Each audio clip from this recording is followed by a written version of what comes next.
Today is the 7th day of February 2015, and we are with Alok again in our continuing series on Savitri.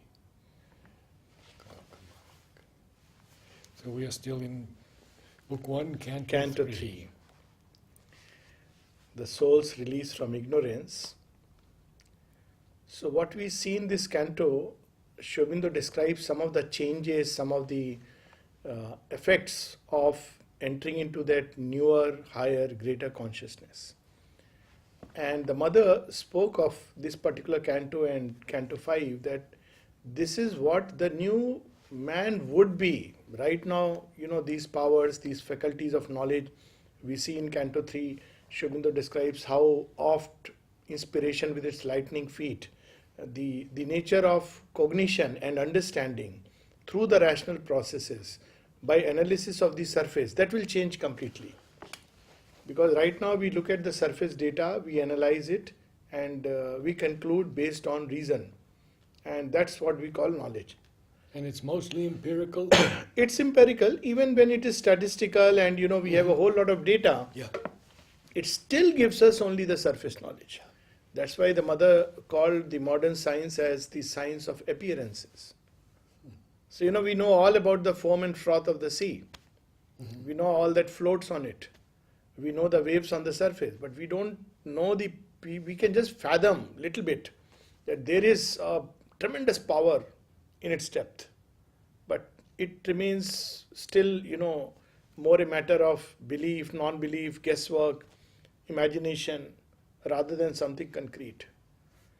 And when we begin to get free from this clutch of ignorance, where we are identified with the body, mind, vital complex, with name, surname, dresses, vocations, degrees, etc., etc., a new self-knowledge emerges, and we know ourselves as the immortal soul.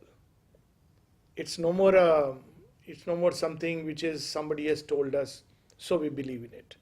Because we can't pretend it. If we believe in it simply because somebody has told us, at the first knock at our doors of the unseen fate, it will show up. So, it's a new self-knowledge. And along with that new self-knowledge of who we are, there comes a new way of dealing with life. A kind of mastery where we walk as masters of our fate. We choose. We are not helpless serfs moving and tossed about by the seas and by circumstances. And along with that, because we are able to now see the deeper play of forces, we read that, beings less circumscribed than mortal men, and through a new kind of sights and sounds and smells, which begin to reveal the hidden forces at play. The mother, when she would hear a music note, she would sometimes feel the vibration inside and say this is from the higher world. Even with Beatles, some notes she would say that. So she was not judging based on anything external, that this is Indian classical, therefore this must be like this. It was not that at all. Similarly, when people would come and say certain things, she would feel for the vibration, and based on that she would speak up. And she even said, they think I can't hear. Yes. They think I can't hear. But I can hear. I can hear and see much more clearly. Yes. So, it's a totally new understanding of world, of the forces at play. And as we read last time, that he abode himself in undivided time. Yes. So right now we, based on the past, project into the future.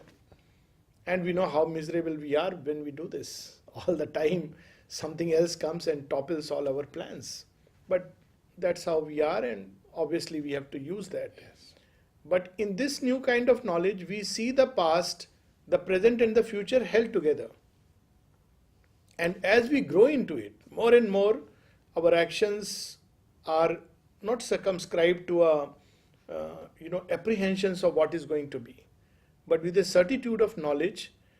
And the best part is that even when we know it, we take a certain course of action, even if we know that there may be an immediate failure in our acts, because it yet puts a groove in nature towards in that direction. So when Aurobindo was asked that you must have known about the Cripps proposal, why did you send the emissary, Durai Swami? And he said that, well, it is to determine yet the groove of the future. So that means the actions are no more for immediate success, but for long-term gains. We see not just what is going to happen immediately. And Mother has named the flower disinterested work. Yes, done disinterested. for the divine. Very, very true. In fact, one of her prayers speaks about it. And she says, even when we work for the divine, there should be disinterestedness. And I still remember that was one of the prayers I opened this 1995, no, before that, 1993 or 92, when I was given some work for the center there in Bangalore, and I prayed to her for guidance, and I opened this. And it shook me to the core. Because I said, this is your work and you are asking me to be disinterested. So I looked at the dictionary meanings, and slowly the sense dawned upon me. The real sense dawned after 3-4 years. That why this was the first guidance given. So, disinterested work is, otherwise we are so much result oriented, which brings frustration. And that's why man is not given the foreknowledge, because unless he is equipped with that right consciousness and the right attitude, he will immediately put his hands up. And we don't realize sometimes immediate failures and maybe many successive failures open the door to a future success. Aurobindo says the world has advanced through half a dozen revolutions which were mostly failures in their own time. His failure is not failure. Whom God God leads. leads. And we see India's freedom struggle in 1857. All the beautiful people from Jhansi Rani and Tantia Tope and all of them, it was a failed thing. And yet it lit up a fire. So it's very interesting that this consciousness, new consciousness, it is going to change the way we understand the world, the way we deal with it. And as we were reading, even in plants, animals, and inanimate objects, we become aware of a secret consciousness. So our dealing changes. It's not because somebody tells us mentally, not because of a moral, social, or religious rule, but simply because we see things differently and therefore we do differently. And that's what is summarized towards the end. Also, something very important which comes in between, that this is not a sudden process. So very often people believe that you are either in ignorance or knowledge, like a like a push button automatic system, because we are used to that.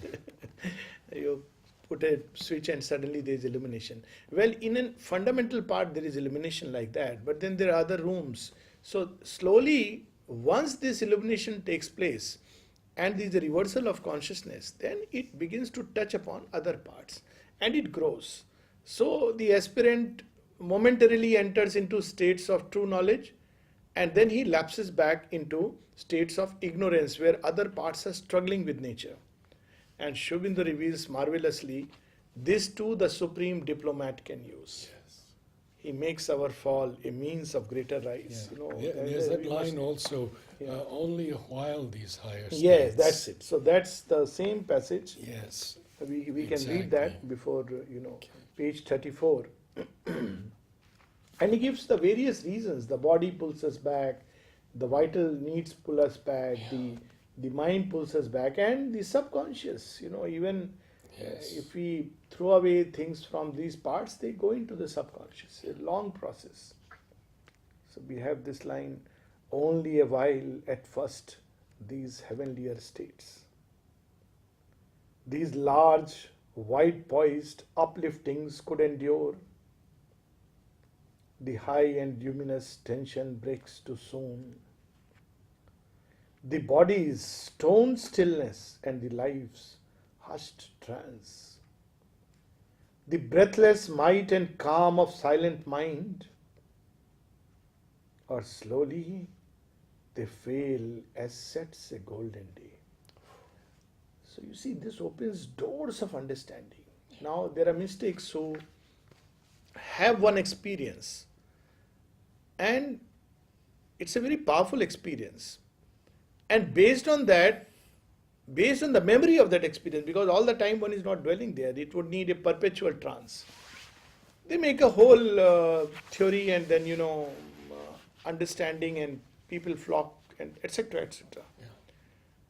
But Aurobindo is a perfectionist. So he says it's not enough. Everything must change.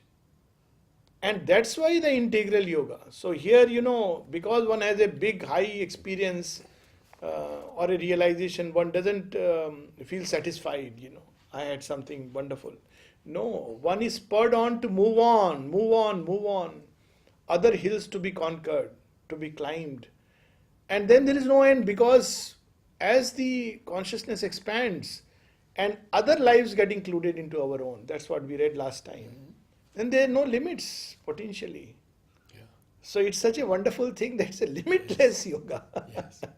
It doesn't stop with some wonderful awakening, enlightenment, as they say, and then you have to preach others. No. It is something limitless. Even when we are sharing the joy like we are doing now, we are like children moving together. Maybe a couple of inches this way, that way. But it opens such infinite vistas, and that gives a great joy, at least personally to me, that there is no such end point. If there are end points, then it's like, okay, finished. So what? Yeah. Now what? Yes. So, and then, but look at, how beautifully. Yeah.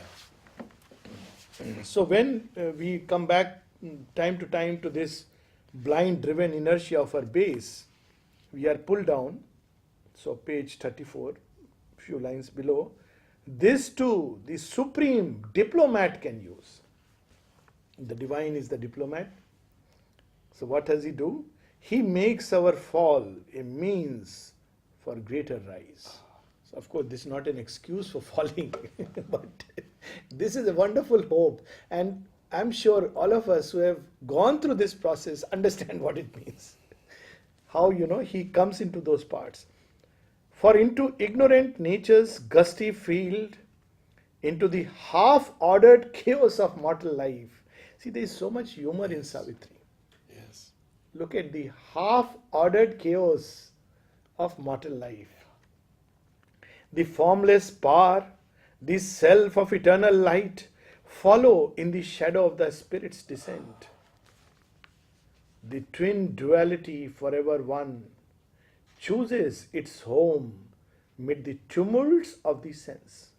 And then this next Yes. part. He comes unseen into our darker parts, and curtained by the darkness does his work, a subtle and all-knowing guest and guide, till they too feel the need and will to change.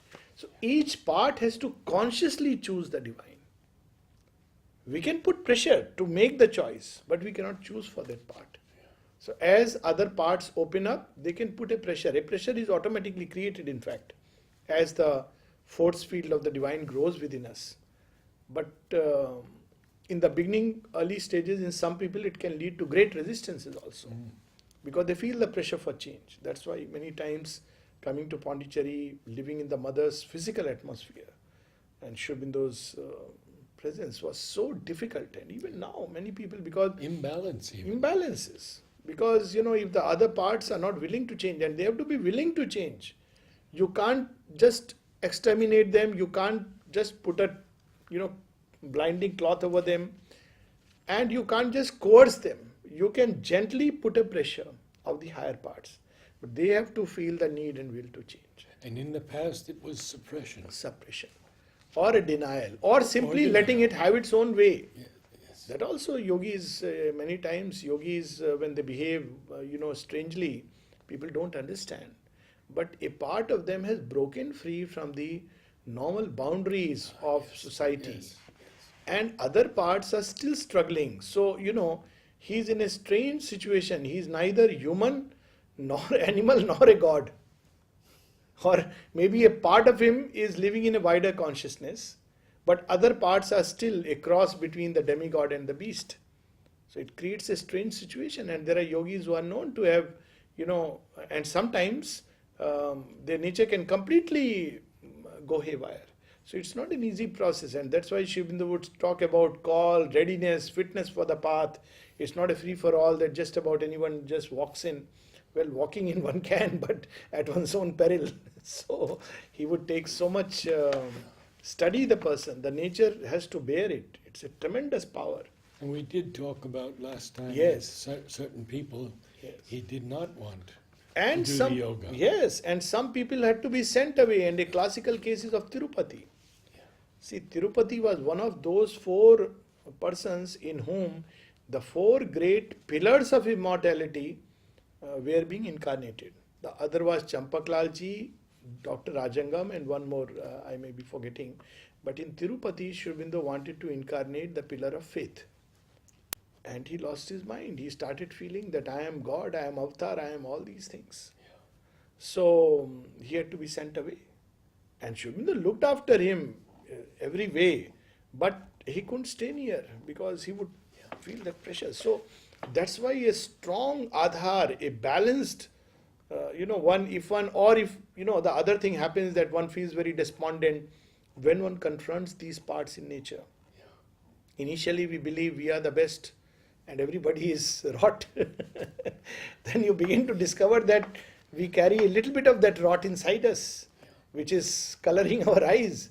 And then it's not easy because it's literally open a room which has been closed for centuries and everything there is in pell-mell and it has to be set right. I know of a person, a lady, who was very sincere, really a devotee, wanting to do the integral yoga, lived here for years, and went to mother one day and mother said, "This yoga is not for you." Yes. And she went back to her own country, has a beautiful life, family, children. Absolutely. And even some people, she would say, their letters of Aurobindo, that you stay there and do the yoga. Because, in fact, very strangely, Aurobindo says that there is this lady whose girl's father writes to Aurobindo, and he says it is better if she stays there and does the yoga because she is blossoming her very beautifully and her psychic is developing very fast. But if she comes here, suddenly she will be surrounded by difficulties which she may not be able to take. So you see, the way the divine looks at life and that consciousness is very different from our little limited human consciousness. And many times he would say, even if you come here, nothing will happen. That also he has said. And a classical example was where people said that, those who are nearest to you will get transformed earlier, it seems. And he said, in that case, my table would be the first one. So the block of wood becomes sometimes a block of stone or iron because the resistance can, grow so much. So this is how this process goes, and that is beautifully described in this canto, like the waxing and the waning of the moon. So there are days, weeks, months when we are in a beautiful state. And then there are days, weeks, even sometimes months. Aurobindo speaks of, initially it can be like that everything gets clouded. And then the only support is mother's name and faith. And then again it's uplifted. Till finally these periods of, these dark periods become lesser and lesser and lesser, till we begin to live in the light of that consciousness more and more. But have we not all experienced that? Oh, no one can go through, and it's an endless process because, as I said, then it goes beyond oneself. And we have the same, little bit below. Always the power poured back like sudden rain. So the rain of the Vedic rishis, they spoke about the rain. Or slowly in his breast a presence grew. It clambered back to some remembered height or soared above the peak from which it fell. So the whole process is so beautifully described in Savitri. And what a word, clambered. Clambered back. And see, it is described in a marvelous way, and even it can soar beyond. Yes. Each time he rose, there was a larger poise, a dwelling on a higher spirit plane. The light remained in him a longer space. In this oscillation between earth and heaven, in this ineffable communion's climb, there grew in him, as grows a waxing moon, the glory of the integer of his soul. So this is the process of release from ignorance. So beautifully described. It's not like a one-point enlightenment where suddenly on one day you wake up from samadhi and say, I got it. Now I have to only tell others about it. So it's so wonderful. It's a 24/7 yoga. And the beauty is, it's not about you, some people take it in this way, I have to remain straight. No. She's doing the yoga and you have to become more and more conscious of her doing the yoga. And then this 24/7 engagement is so wonderful. You start taking delight in it. Otherwise the life appears so meaningless and absurd when you are not able to feel that.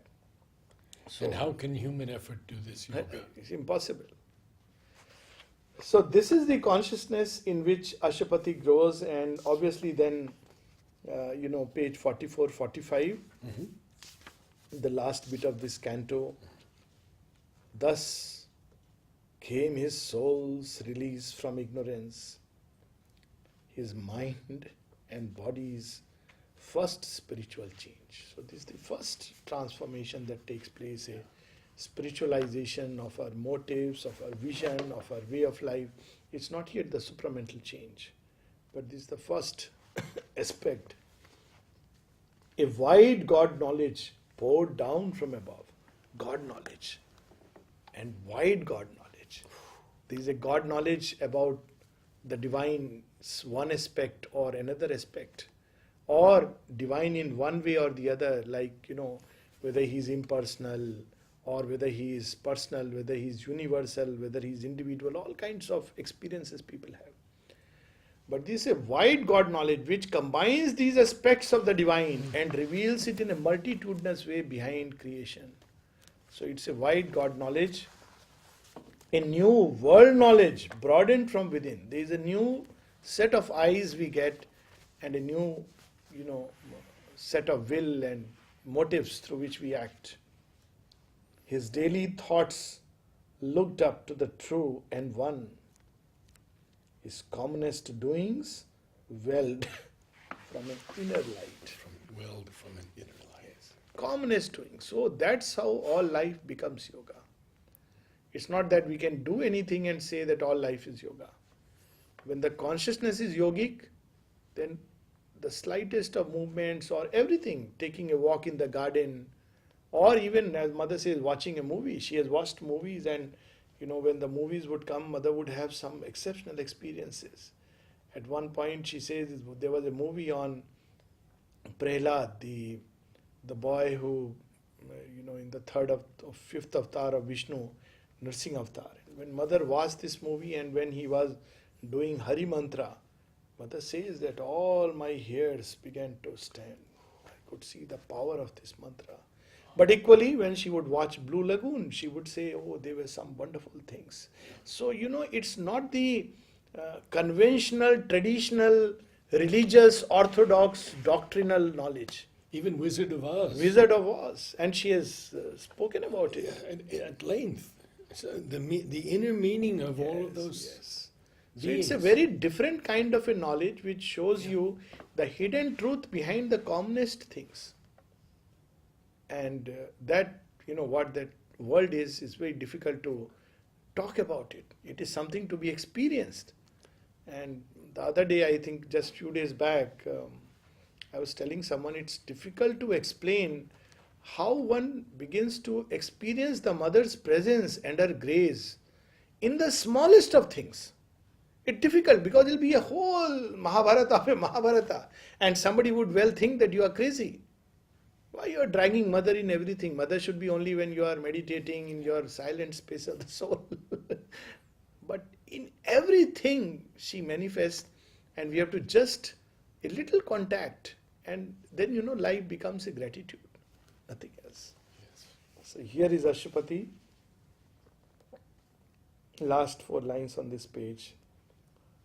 Apart, he lived in his mind's solitude. Who would understand such a being? Yes. When somebody asked Aurobindo, Sir, what are you doing in Pondicherry? Aurobindo took a while and then he said, well, nothing.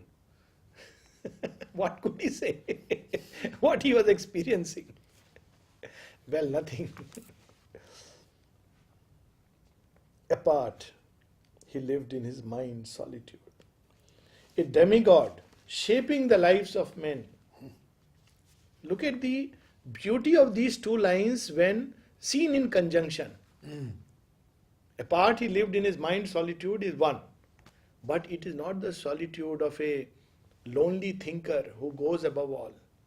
It is a power that in its solitude is shaping the lives of men. Yeah. What is this power? That sitting in a small little room in Pondicherry, then an obscure ghost town full of murderers and rogues, he is reaching out to a prisoner in concentration camp, Yeah. reaching out across the world without an aircraft, all the way to draw a fashion designer from America and the president's daughter. Yes. Who can imagine what is that power?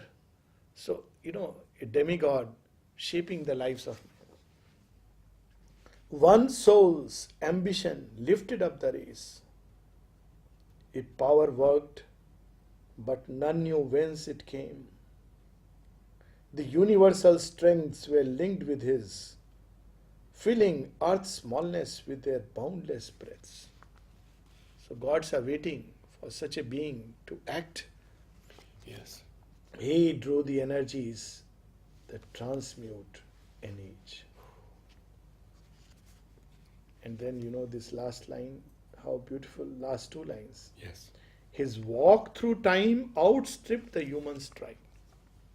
So what Aurobindo is and what he has done, I think it will take us at least 3 centuries to understand, and maybe a couple of centuries more, very hopefully, to experience that life in its fullness. Of course, by Mother's grace, one experiences all the touches, but that fullness of that life. So he is what the Superman would be, or the supramental being would be in future. So if somebody wants to know what the supramental being would be, so the simplest answer is look at Aurobindo. Yes. Don't have to read books and analyze it. Look at Aurobindo.